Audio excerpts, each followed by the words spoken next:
Hi, welcome back to Christine's Home Affairs. A couple of weeks ago I showed you how to make these really simple glasses pouches. Now this one here has got a curved front and it holds one pair of glasses. I had Kerry, one of our viewers from Western Australia, come into the shop a couple of weeks ago and she said, "Can we make this double-sided?" And I thought, yeah, of course we can. So that's what we're doing today.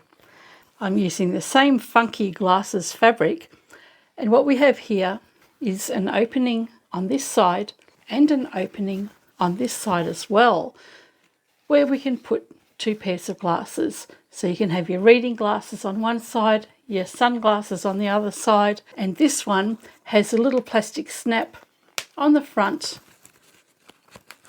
on each side where you can keep your glasses nicely tucked away.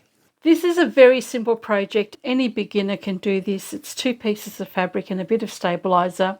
You don't have to put the clip on the top and you don't even have to put the plastic snaps on there either.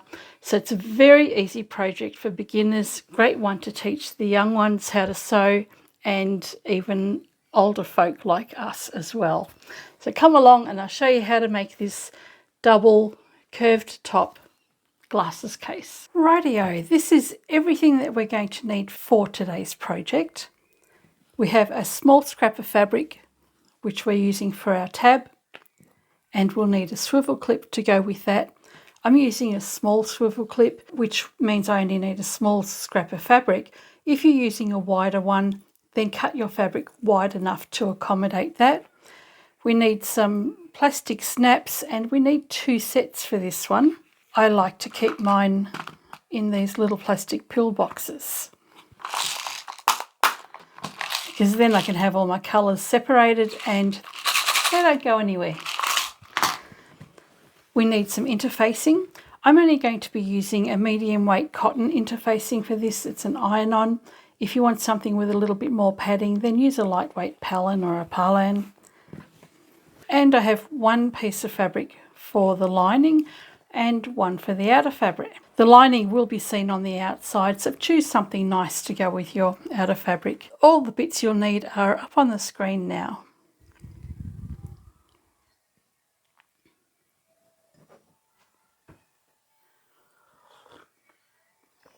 The first thing you want to do is take your stabilizer and iron that to the wrong side of your outer fabric or your feature fabric. So go and do that. I've also ironed it onto the wrong side of my tab. You don't need to do that at all. I'm making a few of these. I've interfaced my entire piece of fabric and then cut off a strip. Once you've fused your stabilizer to the back of your fabric and your tab if you want, grab your tab, fold that in half lengthwise, fold the raw edges in to the center and then fold that in half again. And we'll take that to the machine and sew down both long edges. With the stabilized piece of fabric, we're going to create a couple of curves. From the top corner, we're going to measure 5 centimeters or 2 inches. We'll do that on both sides. And then we'll find something to make a curve.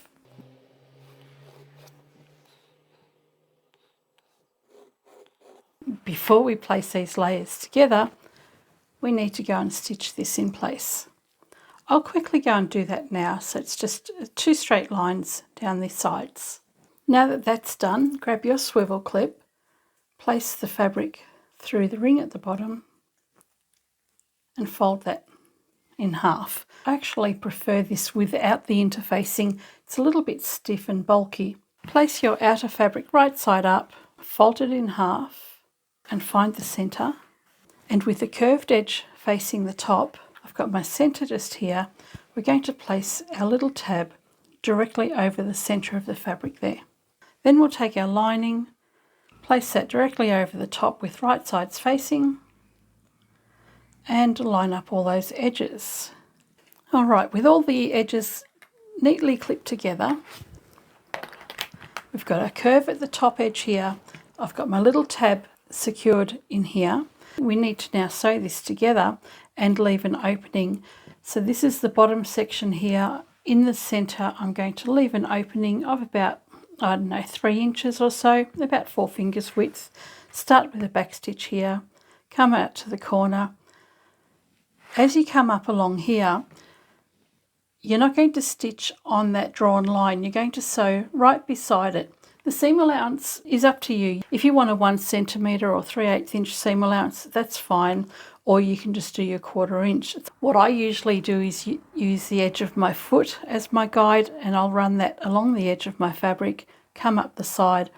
I'll run my foot around the edge there where that marked line is, continue on, do the same on the other curve, and finish up around here. So as long as we have a back stitch at these 2 points, all will be good.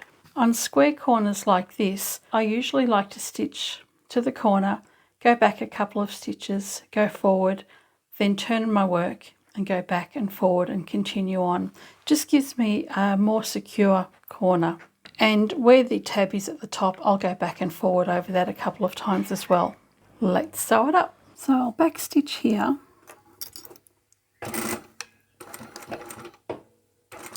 I'm using a 2.8mm stitch length and a universal 90 or size 14 machine needle. And you can see I've got the edge of the foot here lined up with the edge of the fabric. So that's what I'm using as my seam allowance.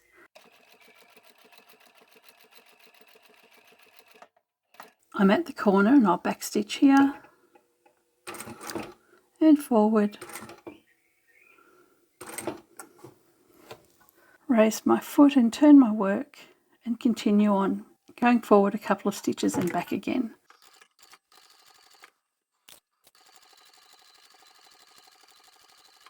Now I'm coming up to the curve, so I'm just using the edge of the foot as my guide around the curve. I'm often asked about this wire thing. It's a finger guard so that I don't accidentally stitch over my fingers, so as annoying as it is being in the way here, I don't really want to sew over my fingers.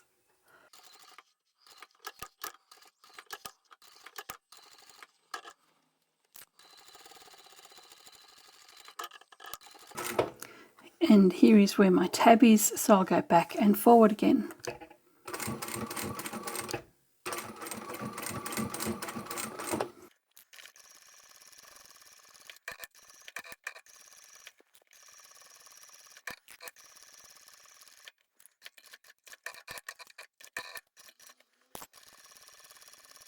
And when I get to the opening again, I'll backstitch here. Now it's time to trim our corners.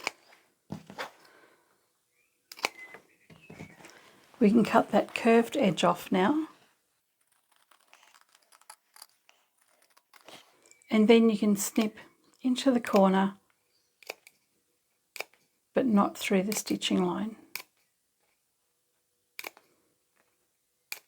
Alternatively, you can use some pinking shears.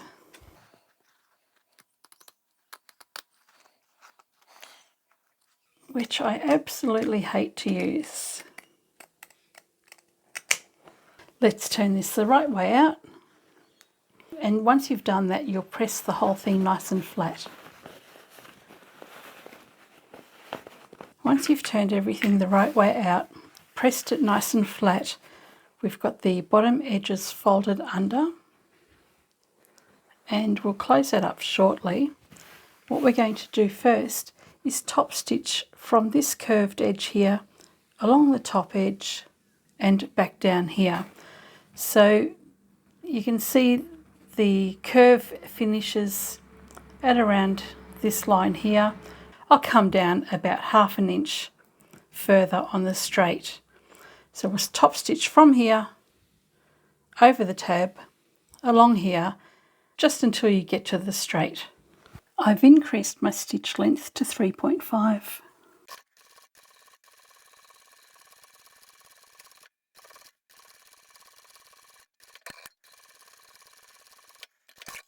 Alright, that top stitching has been done along the top edge there. Now we need to start folding this up. We're almost finished. We still haven't closed up the bottom section. We'll do that in a moment. We need to divide this into 3 equal sections now. So measure across and find out what that measurement is. Depending on your seam allowance, your measurement may be different to mine. So I've got 11 3/8 of an inch.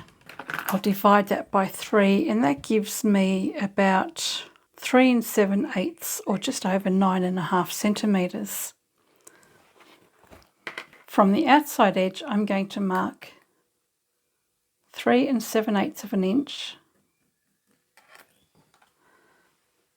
from both outside edges. And where that mark is there, I'm going to fold the fabric. I'll take this end and fold that to where the mark is and line up those bottom edges. And then what you're going to do is flip this the other way around, and this is why you wanted to have a nice lining fabric.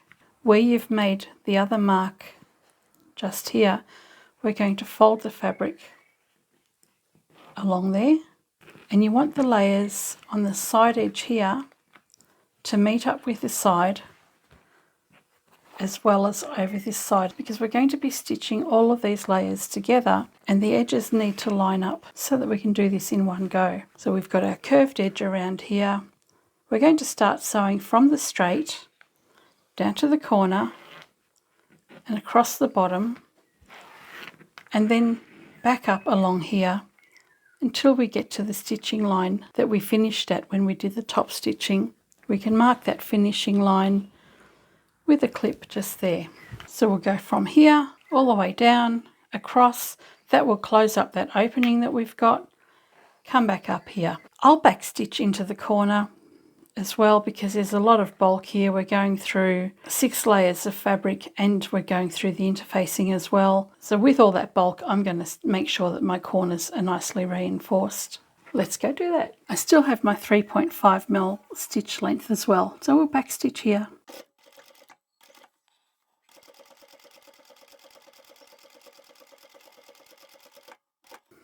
Back stitch at the end.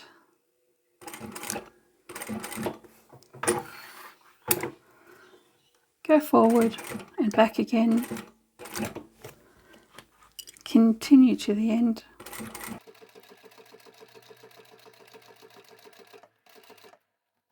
Back again.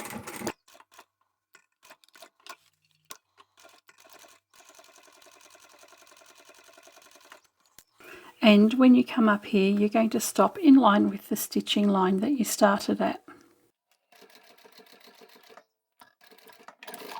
And that's all there is to it. So we have a pocket here, and turn it around, you've got another pocket here. You can leave this as it is, or you can put some snaps on, which is what I'll be doing now. Grab your glasses and just pop them in, lay this down flat. What we need to do now is mark the position for our little snaps. So I'm going to find the center of my curve here and come in a little bit. So I'll come in about here and poke a hole in the fabric. And now I need my glasses to see. And that measurement is about 1.5 centimeters or just over half an inch from the curved edge. So I'll take my awl, poke a hole through the top layer and the middle layer and come out on the other side there, and on this side we will do exactly the same. Find the center of your curve and measure 1.5 centimeters or just over half an inch. Poke a hole through the top layer and the center layer. Now we want to make sure we have the right bits on each side. So we'll have our innies and outies on the correct sides. Take one of your flat caps, place that to the outside and one of your other bits, and we'll press that together. And then I'm going to flip this around and do exactly the same, so that way I don't get confused with my bits. I'll use exactly the same piece for this side because I'm doing the outside of my flaps at the moment. So those two pieces are the same. And then I'll grab my other cap And we've got 2 holes in our fabric here. This one to the left is for the other side, and this one to the right here is for this side.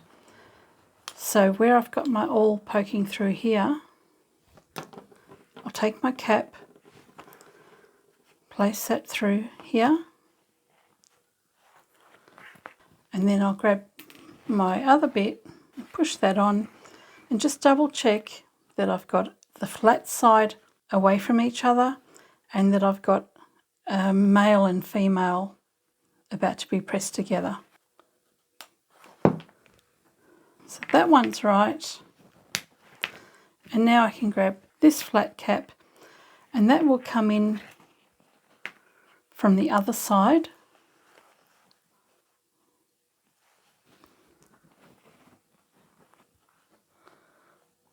Press that together.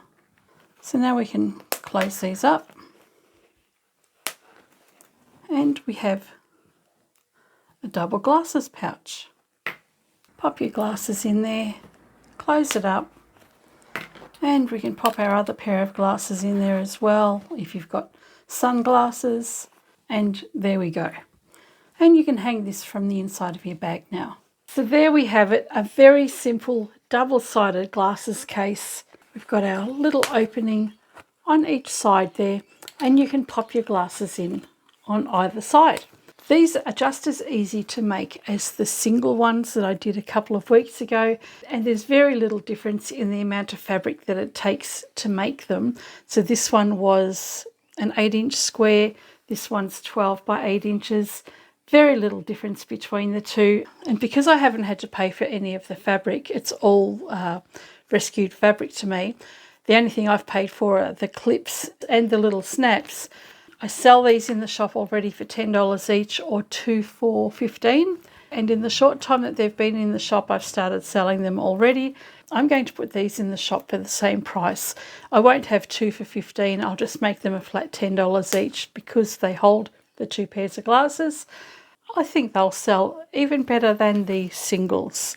I've had a lot of people ask me if I write patterns for my videos, and it's something that I'm starting to do now. So there are a couple of projects that I'm working on at the moment, and this is why I've slowed down getting video content up.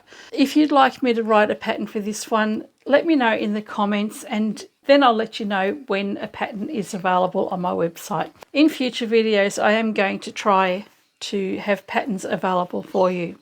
I've just remembered I received mail and I'm gonna go and get it. Wait right there. I'm back. Now I need glasses for this. Went to the post office this morning and totally unexpected, I've received something from Angie, and I hope it's okay to mention that Angie is from Island Embroidery in, the state is SC, so I'm guessing that's South Carolina. Let's open this up and see what I've got. Paper scissors. Oh, how cool. Geez, lucky I didn't cut too close to the end.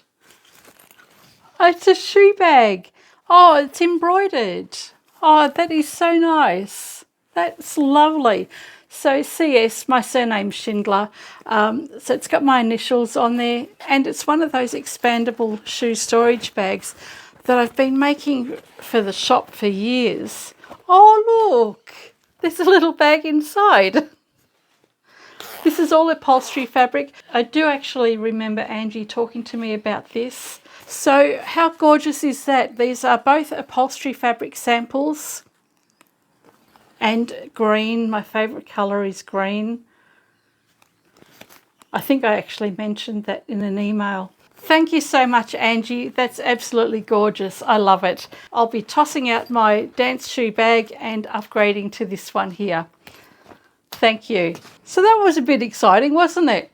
Anyway, I am going to love you and leave you. I've got so much work to do. Got to cook dinner, get ready for work tomorrow. And I hope you've enjoyed this video, and I shall catch you next time. Bye for now.